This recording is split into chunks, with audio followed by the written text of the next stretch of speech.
Hey, it's Dwight Cliff Jr. here with Cliff Construction. We're back on site at one of our master bathroom remodels, y'all, and we've made a lot of progress since our last really walkthrough Wednesday. And so, just a quick highlight here. So, at the last video, we were doing the water test, and so we finally passed that successfully. The plumber got us connected there, but now we put in the substrate behind our tile, which really pretty much the tile backer board. Which is a mildew resistant board, and then we waterproof that, and so we'll show you some pictures of that as well.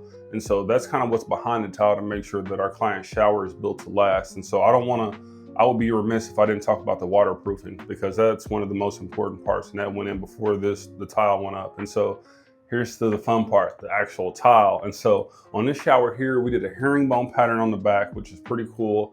And then it has a mosaic on the insert on the inside the niche box. And so just kind of add a little bit more of a detail, a little bit more depth to the shower.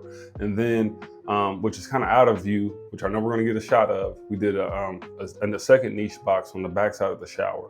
And so this shower turned out really well. Our clients are really excited to get in here, take their first shower. And I know we mentioned this on the other video as well, but I wanna mention it again. We did add a can light / vent. It's really quiet. You can barely hear it, and so this will create a mood when you're in the shower.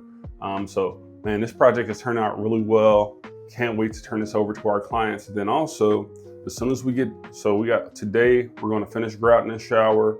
We're gonna let it sit for a couple of days, and then we'll come back in and install all of the plumbing fixtures. And so this shower is gonna have a rain head, and then also is gonna have an attached wand here as well. And so, yeah, this shower's turned out really well. Our clients are really excited to get into this moody bathroom. We got a two-tone feel, two-tone showers, if you will.